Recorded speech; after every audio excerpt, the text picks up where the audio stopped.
Hello students, welcome to the lecture on forecasting techniques, and after this lecture we will be able to learn the following objectives. Explain the forecasting in operation, understand the characterizing demand, discuss the purpose of forecasting demand, define the extrapolation techniques of demand forecasting, explain the quantitative methods forecast, explain the qualitative methods, define the steps involved in forecasting, understand the time series and seasonal indices. Let's start with the concept of forecasting technique. Forecasts are a basic input in the decision processes of operation management because they provide information on future demand. The importance of forecasting to operation management cannot be overstated. The primary goal of operations management is to match supply to demand. Having a forecast of demand is essential for determining how much capacity or supply will be needed to meet demand. For instance, operations need to know what capacity will be needed to make staffing and equipment decision.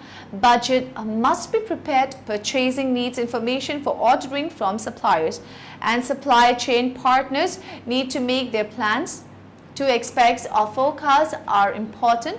One is the expected level of demand. The other is the degree of accuracy that can be assigned to a forecast, that is the potential size of forecast error. The expected level of demand can be a function of some structural variation such as a trend or seasonal variation.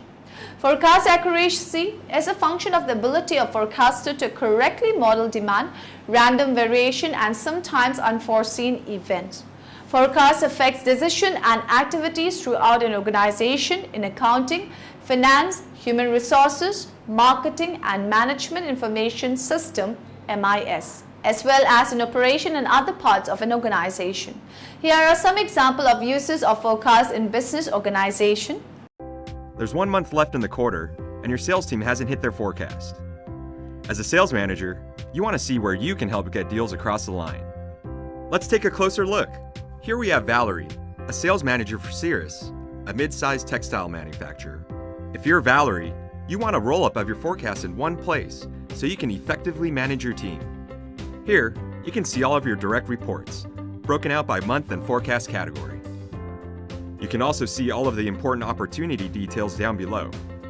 This gives you an up-to-the-minute view into the health of your pipeline and how everyone is tracking. And if you want to see how they're doing against quotas, it's just a few clicks. Now you can stay on top of the business, and reps know when they're hitting the mark and where there are gaps. Let's take a look into how one of your reps, Frank Whiting, is doing this month. It looks like he's only closed 30% of his quota. So as his manager, you need to know the deals you can help push over the line. With Chatter, you can quickly reach out to Frank. After talking about his opportunities, you feel comfortable adjusting the commit number. As a manager, it's easier than ever for you to adjust the forecast. And in real time, your adjustment rolls up the entire management chain. Your sales executive team now has an accurate view of the forecast with any changes you've made.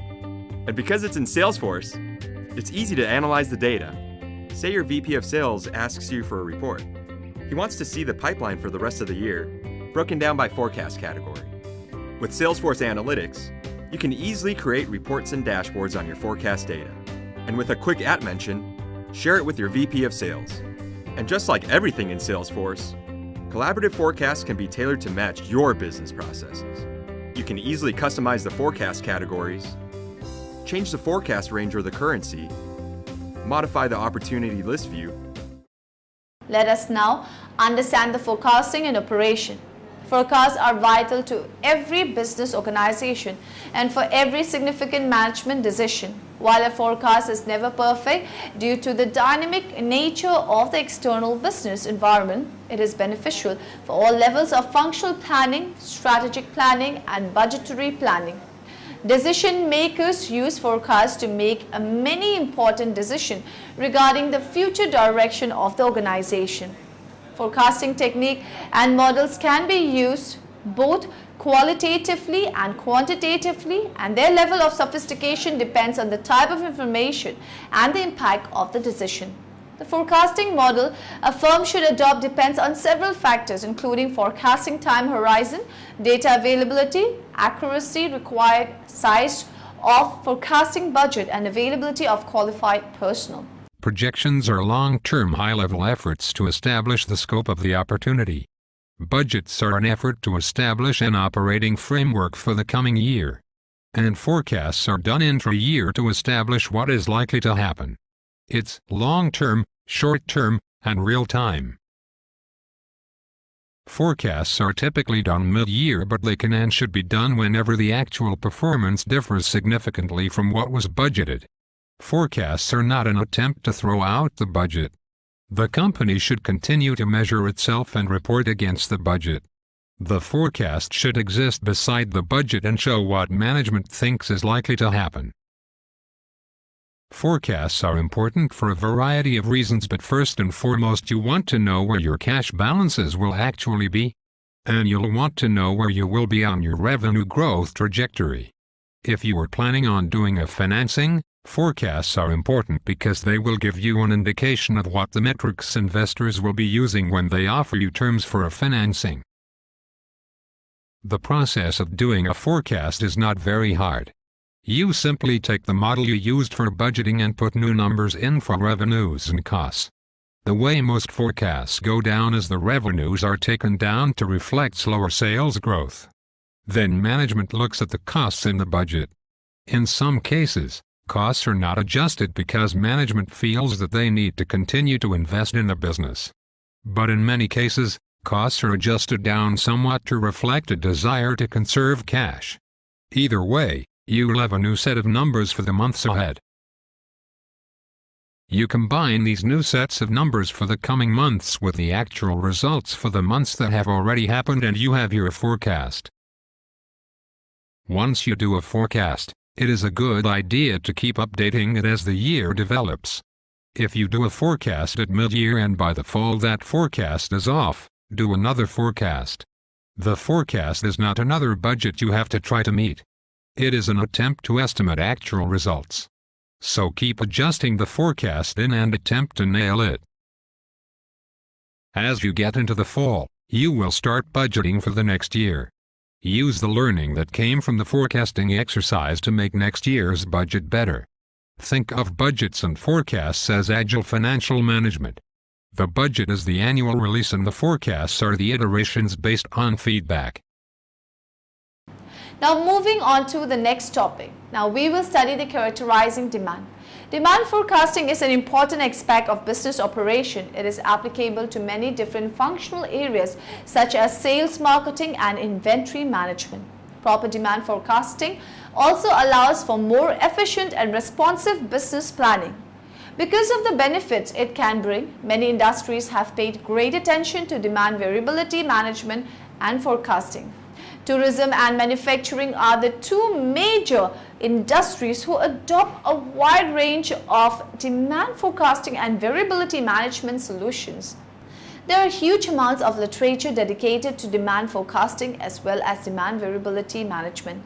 Most demand forecasting techniques discussed in the existing literature assume that the demand function is clinical in nature with trend. The time-varying nature of some demand function also increases the difficulty in establishing the demand function type and the right model to be used. Let us know the meaning of purpose of forecasting demand. Demand forecasting is essential for a firm because it must plan its output to meet the forecasted demand according to the quantities demanded and the time at which these are demanded. The forecasting demand helps a firm to arrange for the supplies of the necessary inputs without any wastage of materials and time, and also helps a firm to diversify its output to stabilize its income over time. The purpose of demand forecasting differs according to the types of forecasting. The purpose of the short-term forecasting, it is difficult to define short run for a firm because its duration may differ according to the nature of the commodity. For a highly sophisticated automatic plan, 3 months time may be considered as short run, while for another plan duration may extend to 6 months or 1 year. Time duration may be set for demand forecasting depending upon how frequent the fluctuations in demand are. Short-term forecasting can be undertaken by a firm for the following purpose. appropriate scheduling of production to avoid problems of overproduction and underproduction, proper management of inventories, evolving suitable price strategy to maintain consistent sales, formulating a suitable sales strategy in accordance with the changing patterns of demand and extent of competition among the firms, forecasting financial requirements for the short period. The purpose of long-term forecasting. Concept of demand forecasting is more relevant to the long term than the short run. It is comparatively easy to forecast the immediate future than to forecast the distant future. Fluctuation of a larger magnitude may take place in the distant future. In fast developing economy, the duration may go up to 5 or 10 years, while in stagnant economy it may go up to 20 years. Moreover, the time duration also depends upon the nature of the product for which demand forecasting is to be made. The purpose are planning for a new project, expansion and modernization of an existing unit, diversification and a technological upgradation. Assessing long-term financial needs. It takes time to raise financial resources. Arranging suitable manpower. It can help a firm to arrange for specialized labor force and personnel, evolving a suitable strategy for changing pattern of consumption. Extrapolation techniques of demand forecasting. There are numerous techniques of demand forecasting that can be used to control inventory. These are listed below with an explanation of their use. Time series analysis. This is based on the assumption that the item being forecasted follows a similar pattern over time. The forecaster must identify this pattern to develop his or her forecast.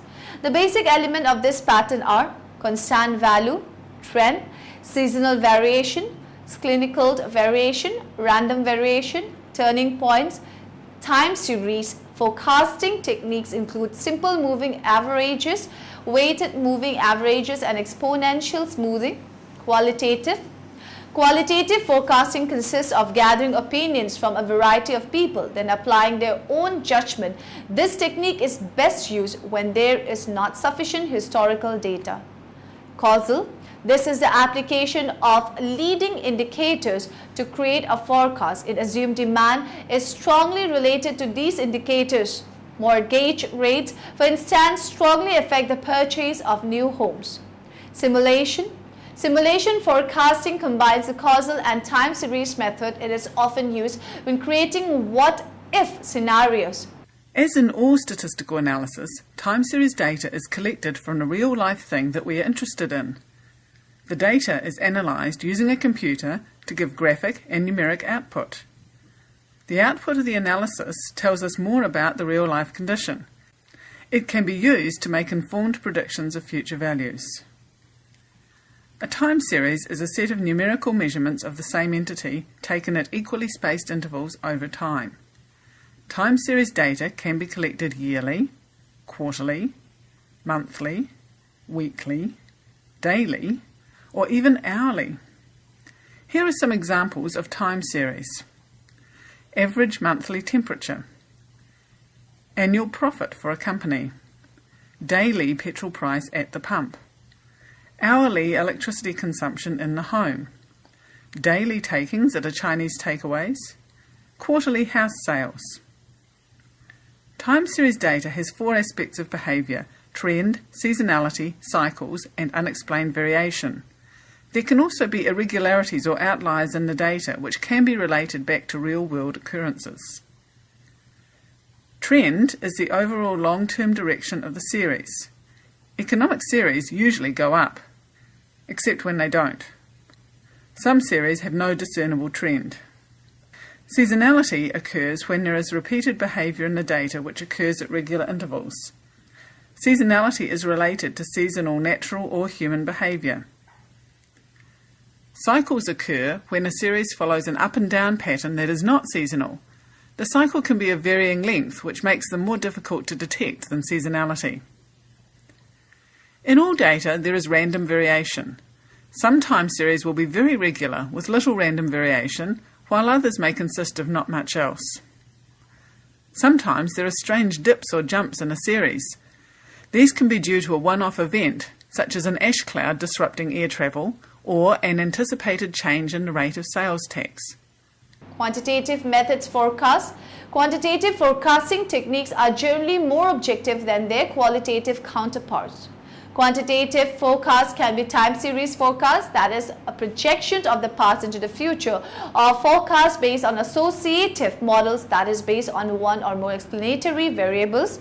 Time series data may have underlying behaviors that need to be identified by the forecaster. In addition, the forecast may need to identify the causes of the behavior. Some of these behaviors may be patterns or simply random variation. Have you ever heard of an occupation that rewards an employee for being wrong? Surprisingly, you can, as a demand forecaster, be wrong and still remain in the company's good graces.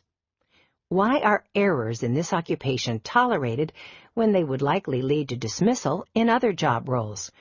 The answer lies in the fact that all organizations have a need to understand and quantify future customer demands for its products and services. This knowledge will facilitate decisions that can significantly increase the competitiveness and profitability of the organization. For example, an organization projecting 25% annual growth will need to invest in manufacturing capacity upgrades and additions in the future. Failure to do so on a timely basis would likely result in lost sales, expediting costs, and low employee morale. Forecasts are often wrong. Luckily, the decisions required to operate a successful enterprise rarely require 100% accuracy. As long as the demand forecast is reasonably accurate, the organization can still make the correct decision. Continuing with the previous illustration, if forecasted growth was 25%, while actual annual growth was 28%, the company will still need to expand in the future. While the timing of their capacity expansion may be slightly incorrect, the plan to add capacity is still valid. In other words, the forecast was value-adding. Causal models. These models are more complex in nature and involve interrelationship of many variables tied together. In a quantitative model, these models are primarily used to predict economic trends and are based on a multitude of factors, probabilities, and assumptions. No matter what model or method is used, forecasting basically rests on human judgment. Even the most sophisticated models have to be interpreted by humans. Break-even analysis. Break-even analysis is also a very important quantitative forecasting tool. It is a composite of various elements like total revenue, fixed costs, variable costs, and total costs. Budget. Budget also helps to forecast things. It is through budget an organization can give expression to the plan in terms of costs and revenues. Scheduling. It is part of an action plan and it is the process of establishing a time sequence for the work to be done. Inventory. A technique that is in vogue is economic order quantity, ECQ.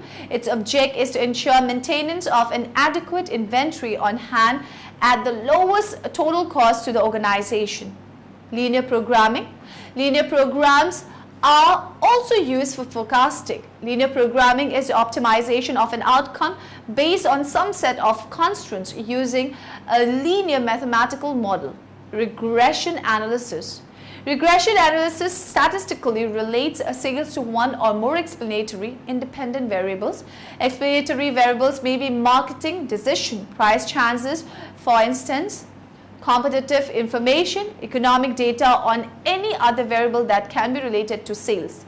Exponential smoothing makes an exponentially smooth weighted average of past sales, trend, and seasonality to derive the forecast.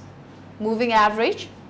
Moving average takes an average of a specified number of past observations to make a forecast. As new observations become available, they are used in the forecast and the oldest observations are dropped. Box check-ins. Box check-in uses the auto-correlative structure of sales data to develop autoregressive moving average forecasts from past sales and forecast errors. Trend line analysis. Trend line analysis fits a line to sales data by minimizing the squared error between the line and actual past sales values. The line is that projected into the future as a forecast. Decomposition. Decomposition breaks the sales data into seasonal, clinical, trend, and noise components and projects each into the forecast. Straight line projection. Straight line projection is a visual extrapolation of the past data which is projected into the future as the forecast. Life cycle analysis. Life cycle analysis bases the forecast upon whether the product is judged to be in the introduction, growth, maturity, or decline stage of its life cycle. Simulation. Simulation uses computer to model the forces which affect sales, customers, marketing plans, competitors, flow of goods, etc. The simulation model is mathematical replication of the actual corporation. Expert system. Expert system use the knowledge of one or more forecasting experts to develop decision rules to arrive at a forecast. Neutral networks. Neutral networks looks for patterns in previous history of sales and explanatory data to uncover relationship. These relationships are then used to produce a forecast. Qualitative methods. Qualitative forecasting techniques are generally more subjective than their quantitative counterparts. Qualitative techniques are more useful in the earlier stages of the product life cycle when less past data exists for use in quantitative methods. Qualitative methods include the Delphi technique, Salesforce forecast, opinions of Salesforce members, nominal group technique NGT, jury of executive opinions, user expectation via surveys, questionnaires and other tools, and market research. These techniques are primarily based upon judgment and intuition, and especially when sufficient information and data is not available so that complex quantitative techniques cannot be used. The widely used qualitative methods are jury of executive opinion. This is a method by which the relevant opinions of experts are taken, combined and averaged. These opinions could be taken on an individual basis, or there could be a brainstorming group session in which all members participate in generating new ideas that can later be evaluated for their feasibility and profitability opinions of the salesperson. The salespeople, being closer to consumer, can estimate future sales in their own territories more accurately. Based on these and the opinions of sales manager, reasonable trends of the future sales can be calculated. These forecasts are good for short-range planning since sales people are not sufficiently sophisticated to predict long-term trends. Consumers' expectation. This method involves a survey of the customer as to their future needs. This method is especially useful where the industry serves a limited market. Based on the future needs of the customer, a general overall forecast for the demand can be made. The Delphi method. The Delphi method, originally developed by Rand Corporation in 1969 for forecasting military events, has become a useful tool in other areas also. It is basically a more formal version of the jury of opinion method. Delphi method is similar to jury of executive opinion technique. The main difference: the members do not meet in committee. A project leader administers a questionnaire to each member of the team which asks questions usually of a behavioral nature. The questioning then proceeds to a more detailed second stage which asks questions about the individual company. The process goes on to further stages where appropriate. The ultimate objective is to translate opinion into some form of forecast. In the Delphi method, an attempt is made to develop forecasts through group consensus. Bayesian decision theory. Bayesian decision theory has been placed under techniques, although it is really a mixture of subjective and objective technique. This technique is similar to critical path analysis in that it uses a network diagram and probability must be estimated for each event over the network. Scenario writing method. Under the scenario writing approach, the forecaster starts with different sets of assumptions. For each set of assumptions, a likely scenario of the business outcome is charted. Thus, the forecaster generates several different future scenarios corresponding to different sets of assumptions. The decision maker or business person is presented with the different scenarios and has to decide which scenario is most likely to prevail. A subjective approach method. Subjective approach allows individuals participating in the forecasting decision to arrive at a forecast based on their feelings, ideas, and personal experiences. Many corporations in the United States have started to increasingly use this subjective approach. Internally, these subjective approaches sometimes take the form of brainstorming session in which manager, executives and employees work together to develop new ideas or to solve complex problems. At other times, a subjective approach may take the form of a survey of the company's salespeople. This approach, which is known as the Salesforce composite or grassroots method, is relied on because salespeople interact directly with purchaser, and it is assumed therefore that they have a good feel for which products will or will not sell and in what quantities. Steps involved in forecasting. There are usually 5 basic steps in any forecasting task. Step 1. Problem definition. Often this is the most difficult part of forecasting. Defining the problem carefully requires an understanding of how the forecast will be used, who requires a forecast, and how the forecasting function fits within the organization requiring the forecast. Step 2.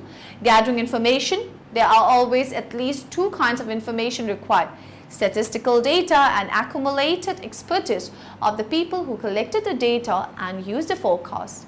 Step 3. Preliminary exploratory analysis. Always start by grasping the data. Are there consistent patterns? Is there a significant trend? Step 4. Choosing and fitting model. Which model to use depends on the availability of historical data, the strength of relationship between the forecast variable and any explanatory variables, and the way forecasts are to be used. Time series methods make forecasts based solely on historical patterns in the data. Time series methods use time as independent variable to produce demand. In a time series, measurements are taken at successive points or over successive periods. The measurements may be taken every hour, day, week, month or year, or at any other regular or irregular interval. Now in the end, let us summarize what we have learned in this lecture. Forecasting demand helps a firm to arrange for the supplies of the necessary inputs without any wastage of materials and time, and also helps a firm to diversify its output to stabilize its income over time. The concept of demand forecasting is more relevant to the long run than the short run. Qualitative forecasting consists of gathering opinions from a variety of people, then applying their own judgment. Causal is the application of leading indicators to create a forecast. It assumes demand is strongly related to these indicators. Mortgage rates, for instance, strongly affect the purchase of new homes. Budget also helps to forecast things. It is through budget an organization can give expression to the plan in terms of costs and revenues.